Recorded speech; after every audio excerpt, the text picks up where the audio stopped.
జరిగింది, మమ్మల్ని ఏం చేయమంటారు? ఇది జరిగి ఒక్కరోజు సీఎం గారు రాలేదు. ఇంత మట్టిలో మేము 20 ఏళ్ళ నుంచి ఉన్న ఇల్లు, ఇంత మమకారంగా కట్టించుకున్న ఇల్లు ఎన్ని లక్షలు కోల్పోయాము.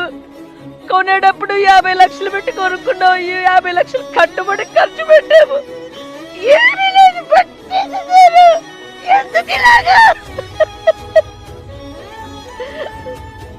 తనన్ని పక్కాగా రిజిస్ట్రేషన్ అయి ఉన్నాయి. ఇంత న్యాయంగా ఉన్నా కూడాను ఇంత దారుణంగా జరిగిందేంటి? ఇంత అన్యాయం జరిగిందేంటి? మా పరిస్థితి ఏంటి? వీళ్ళని ప్రజానాయకులు అంటారండి. అసలు అంటే ఓట్ల కోసమేనా జనాలు? కష్టాలు వస్తే నాయకులు వద్దా? నాయకులు వాళ్ళకి సాయం చేయొద్దా చెప్పండి? ఇవాళ మా దాకా వచ్చింది, రేపు మీ దాకా రావచ్చు ఇదే పరిస్థితి. ఇలాంటి వాళ్ళు భూబకాసురులు ఇంకా చాలా మంది ఉన్నారు. మమ్మల్ని ఇంత బలి చేసిన వాళ్ళు